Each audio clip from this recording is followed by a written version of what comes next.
আসসালামু আলাইকুম। বাংলাদেশ পুলিশের ক্যাডেট সাব ইন্সপেক্টর পদে, যেটাকে আমরা এসআই বলে থাকি, সেইখানে 1000টি পদের একটি বিশাল নিয়োগ বিজ্ঞপ্তি প্রকাশিত হয়েছে, যেখানে বাংলাদেশের সকল জেলার পুরুষ এবং মহিলা উভয় প্রার্থী আবেদন করতে পারবেন। তো এইখানে আবেদন করতে কী কী শিক্ষাগত যোগ্যতা লাগবে, আবেদন শুরু কবে শেষ কবে, কত টাকা ফি জমা দিতে হবে, কোন ঠিকানায় গিয়ে আবেদন করতে হবে সেই সম্পর্কে থাকছে বিস্তারিত। তো বিভিন্ন বাহিনীতে আবেদন করতে গেলে প্রথমে আমাদের বয়স এবং যোগ্যতা লাগে, সেটা এখন আমরা দেখব।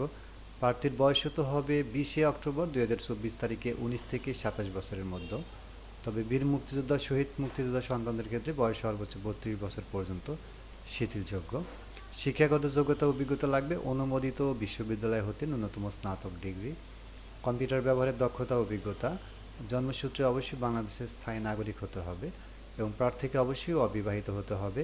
এক্ষেত্রে তালাকপ্রাপ্ত বা তালাকপ্রাপ্তা গ্রহণযোগ্য নয় এবং শিক্ষানবিশকাল শেষ না হওয়া পর্যন্ত অবশ্যই অবিবাহিত থাকতে হবে।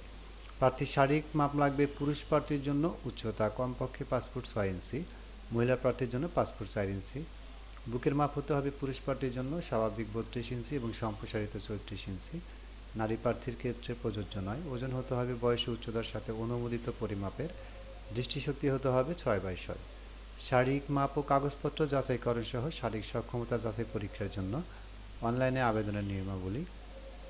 প্রথম ধাপ police.teletalk.com/bd এই লিঙ্কে প্রবেশ করে প্রাথমিক আবেদন করতে হবে।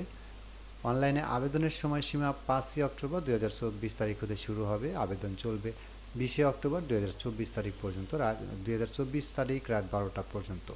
তো আবেদন করার পর অবশ্যই এইখানে ইউজার আইডি ব্যবহার করে 40 টাকা চার্জ প্রযোজ্য। যে কোনো টেলিটক প্রিপেইড মোবাইল নম্বরের মাধ্যমে 40 টাকা কিন্তু সার্ভিস চার্জ প্রদান করতে হবে। এবং অনলাইনে আবেদন করতে এখানে যে ছবি ব্যবহার করতে হবে এবং সিগনেচার ব্যবহার করতে হবে সেটার কিন্তু একটা নির্দিষ্ট মাপ রয়েছে। প্রার্থীর স্বাক্ষরের দৈর্ঘ্য হতে হবে 300 × প্রস্থ 80 পিক্সেল এবং রঙিন ছবির দৈর্ঘ্য হতে হবে 300 × প্রস্থ 300 পিক্সেল স্ক্যান করে নির্ধারিত স্থানে আপলোড করতে হবে। তো প্রাথমিকভাবে আবেদন করার পর কিন্তু সবাই কিন্তু দ্বিতীয় ধাপের জন্য অ্যাডমিট কার্ড বা প্রবেশপত্র যেটাই বলেন না কেন সেটার জন্য SMS পাবেন না। শুধুমাত্র সমস্ত ডকুমেন্ট কাগজপত্র অটোমেটিক স্ক্রিনিংয়ের মাধ্যমে যাচাই বাছাই করে যারা যোগ্য প্রার্থী তাদেরকে কিন্তু মোবাইলে SMS-এ ইউজার আইডি এবং পাসওয়ার্ড প্রেরণ করা হবে এবং সেই ইউজার আইডি এবং পাসওয়ার্ড ব্যবহার করে police.teletalk.com/bd এই লিঙ্কে প্রবেশ করে এইখান থেকে অ্যাডমিট কার্ড ডাউনলোড করতে হবে। এই অ্যাডমিট কার্ডটি অবশ্যই আপনারা 2 কপি ডাউনলোড করে প্রিন্ট করে রাখবেন এবং শারীরিক মাপ ও কাগজপত্র যাচাইকরণ সহ শারীরিক সক্ষমতা যাচাই পরীক্ষার সময় প্রার্থীদের অবশ্যই প্রবেশপত্রের 2 কপি সঙ্গে আনতে হবে।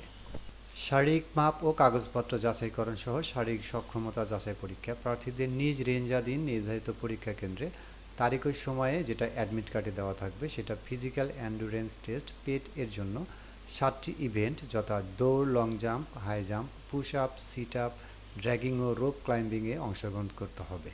পেট সম্পর্কে সম্যক ধারণা প্রদান করতে এখানে ইউটিউবে বাংলাদেশ পুলিশ অফিসিয়াল চ্যানেলে ভিডিও দেওয়া আছে, সেই ভিডিওগুলো আপনারা দেখে নেবেন।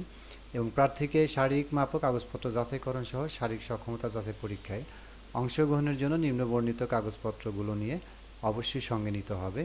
অ্যাডমিট কার্ড 2 কপি, শিক্ষাগত যোগ্যতার সকল সনদপত্র, সর্বশেষ শিক্ষা প্রতিষ্ঠান প্রদান কর্তৃক চারিত্রিক সনদপত্র এবং জেলার স্থায়ী বাসিন্দা জাতীয়তার প্রমাণস্বরূপ ইউনিয়ন পরিষদ থেকে যে বা ওয়ার্ড কাউন্সিলর থেকে যে চেয়ারম্যান সার্টিফিকেট দেওয়া হবে বা নাগরিক সনদপত্র দেওয়া হবে সেটা।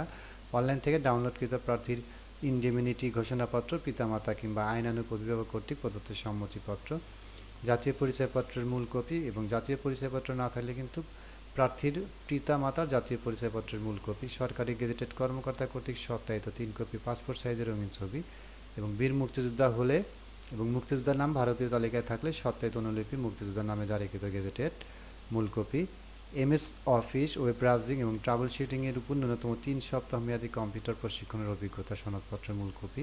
সরকারি আধা সরকারি স্থায়িত্বশাসিত সংস্থায় চাকরিরত প্রার্থীদের ক্ষেত্রে আবশ্যিকভাবে যথাযথ কর্তৃপক্ষের অনুমতিপত্র। শারীরিক মাপ ও কাগজপত্র যাচাইকরণ সহ শারীরিক সক্ষমতা যাচাইয়ে 7টি ইভেন্টে পাস করার পরে 3টি ধাপে পাস করার পরে কিন্তু একদম ফাইনালি আপনারা এইখান থেকে চূড়ান্ত পর্যায়ের জন্য এইখানে মনস্তত্ত্ব সহ কম্পিউটার দক্ষতা এবং বুদ্ধিমত্তা ও মৌখিক পরীক্ষার অংশগ্রহণের জন্য অনলাইনে চূড়ান্তভাবে আবেদন করতে হবে। সেটার জন্য police.teletalk.com/bd লিঙ্কে প্রবেশ করে মোবাইলে যে ইউজার আইডি এবং পাসওয়ার্ড আছে সেইটি ব্যবহার করে নির্ধারিত আবেদন ফর্ম পূরণ করতে হবে এবং আবেদন ফর্ম পূরণ করার পর 24 ঘন্টার মধ্যে যে কোনো টেলিটক প্রিপেড মোবাইল নাম্বার থেকে কিন্তু 550 টাকা অফেরতযোগ্য প্রদান করতে হবে এবং অনলাইনে আবেদন ফর্ম পূরণকৃত তথ্যাদি পরবর্তী সকল কার্যক্রমে ব্যবহৃত হবে।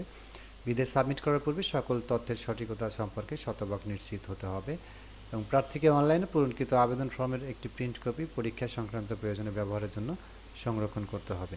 উক্ত আবেদন ফর্মের সকল অংশ পূরণ করে সাবমিট করা হলেও পরীক্ষার ফি জমা না দেওয়া পর্যন্ত অনলাইন আবেদন কোনো অবস্থাতে গৃহীত হবে না। সেজন্য আবেদন করার সঙ্গে সঙ্গে আপনারা টেলিটক প্রিপেড মোবাইল নাম্বার ব্যবহার করে 550 টাকা অবশ্যই আপনারা এইখানে প্রদান করবেন। তো এই ছিল বন্ধুরা আজকে বাংলাদেশ পুলিশে ক্যাডেট সাব ইন্সপেক্টর বা এসআই পদের নিয়োগ বিজ্ঞপ্তির বিস্তারিত। আজকের মতো এই পর্যন্তই। সবাই ভালো থাকবেন। আল্লাহ হাফেজ।